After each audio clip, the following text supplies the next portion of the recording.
Hi everyone, this is Mrs. Morgan. I thought it would be nice for us to keep PGS Pride alive even though we're not in school.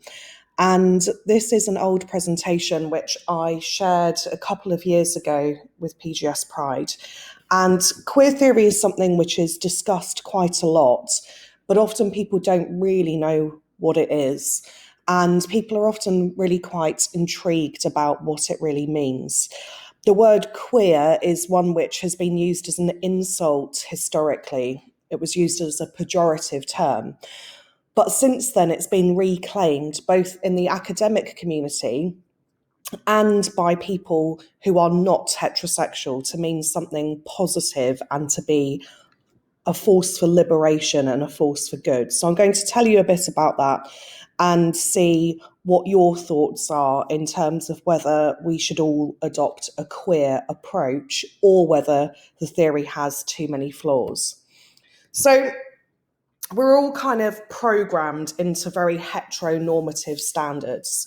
We're all told that there's a fairy tale and that if you're male, you're going to be attracted to female and vice versa. But queer theory is all about challenging that. It's about querying the script. It's about suggesting that the binary concepts of male and female or gay and straight actually are not helpful, that they are rigid categories that we need to challenge. Queer theory is based on the view that every time you have fixed categories, they are then used to create inequality. So we tend to have male being the kind of default position and female being the other, male being the subject and women being the object. And it's the same with sexuality, with heterosexual being regarded as normal and anything else as deviant. And so queer theory is about destabilizing those categories in order to free people from them. And of course, many people have tried to embrace a whole rainbow of different labels, categorizations, and identities. But queer theory really is about going beyond that. It's about creating an umbrella under which all of those different categories can fit, absolutely all of them. So you might actually get rid of terms like gay, transgender, and so on, and instead have queer as an umbrella term. Now, some people would say that's a good idea because it means that we have a more fluid understanding of gender and sexuality. But other people would say that their labels are things which help them to come out, to understand their own lived experience within a minority. And so there's a real debate here about what line we should take, whether a queer approach is really going to help people or whether it actually delegitimizes their lived experience. So queer theorists do believe that this is the way forward, that by taking a queer approach, we save people from categories which are used to oppress them. And this all comes down to very academic roots, with Michel Foucault, who you can see pictured bottom left there, and Judith Butler, bottom right. Now, these people are academics, incredibly difficult to read. And one of the biggest criticisms of queer theory is that it's too academic, that their writing is too difficult to understand, and that it's kind of been written by an academic elite for an academic elite, and therefore it doesn't really make any difference to the lived experience of people who are not heterosexual. But nonetheless, people who agree with queer theory say that it is the best way to overcome things like homophobia, sexism, transphobia, and so on. It's an anti-essentialist theory, which means that our gender and sexuality and other things about us are not fixed. They are not essential parts of the self. And so gender and sexuality can be regarded as much more fluid rather than fixed. So, as I said, Michel Foucault was probably the most important person to have come up with this theory. He said that whenever we have norms or categories or labels, they create the normative category, which most people are in, and then everyone else outside of that becomes the other, and thus you have a power inequality. So, male, for example, may be the category with the power, and female is therefore the other without the power. Heterosexual with the power, everything else without. And he said that this has caused homosexuals to create their own identity and practices, either by equating themselves with heterosexuality or by emphasizing their difference. So when you look at gay pride parades and things like that, when you talk about gay culture or gay nightclubs and things like that, Foucault said that is all reinforcing these categories. Now, he was a gay man himself, or a queer man, as he might prefer to be referred to. But whilst he was a man who had sex with men, he did not regard any of that to be an essential or fixed thing about his nature. He regarded sexuality to be socially constructed, fluid, and able to change over time. And Judith Butler later came along and added to this theory. For Butler, she focuses on sexuality too, but also a lot on gender, and her most famous book is Gender Trouble.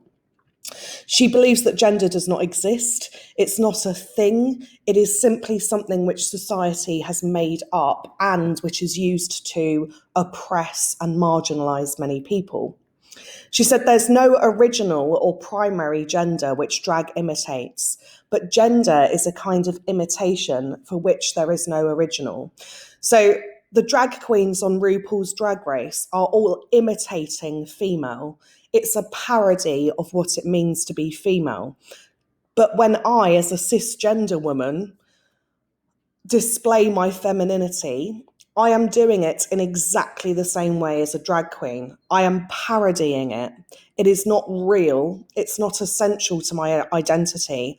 It is simply behaviours which I have chosen in the same way that the drag queen does. So gender is not original. It's not true. It's not real. It's not essential. It's simply a performance. So what she wanted us all to do then was to query the script, to mess around with gender, to have fun with it. And she regarded Madonna as being a real queer pioneer. So Madonna, one day will be very, very feminine. Another day she'll be having a lesbian kiss on stage. Another day she'll be in S&M fetish gear. At the moment she's wearing an eye patch. She did a video where she snogged a black Jesus and so on. She really queries the script. She plays with gender and she exposes it for the performance that it is. So I would like you to ask yourself what you make of this. Do you agree that gender and sexuality are performances, that they are not truly part of who we are, and that they are fluid things that we can mess around with and change? Do you think that's a good idea to try to destabilise these categories and thus kind of free people from inequality? Do you agree that there is no such thing as a gender binary? What do you think about all of this? I would love to hear your comments. Now, there are, of course, problems with this. Many people really criticise the theory and say that, for real people who are not heterosexual, their lived life experience doesn't really relate to this.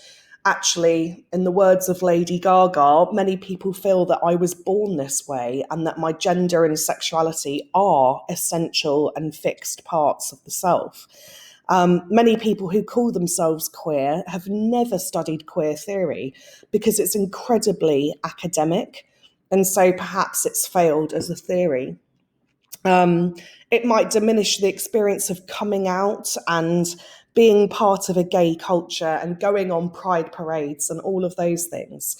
It also, I mean, for Judith Butler, she said that gender is completely and utterly made up, but many people really feel that their gender is a real thing. What do you think? Is sexuality something we're born with, or can it change over time? And the question of trans people is an interesting one, because trans people tend to reinforce the gender binary by changing their gender from one box to another. So are they reinforcing it, or is their lived experience kind of proof of the queer way? And how far does the rainbow go? Would you argue that we should have this kind of diverse approach, which is all encompassing? Or are there some people who actually, or some sexualities or some preferences that you feel should not be included under the umbrella? So, final questions for you to consider.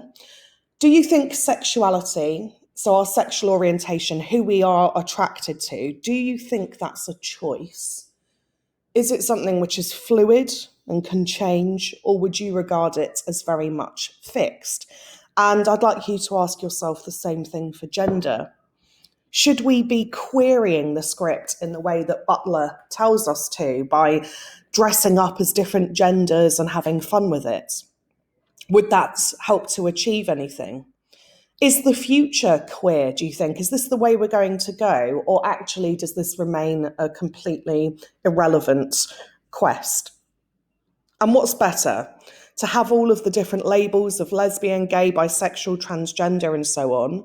Or is a more umbrella approach, like the queer approach, a better one? Please email me or comment and let me know your thoughts. I would love to hear from you. Thank you.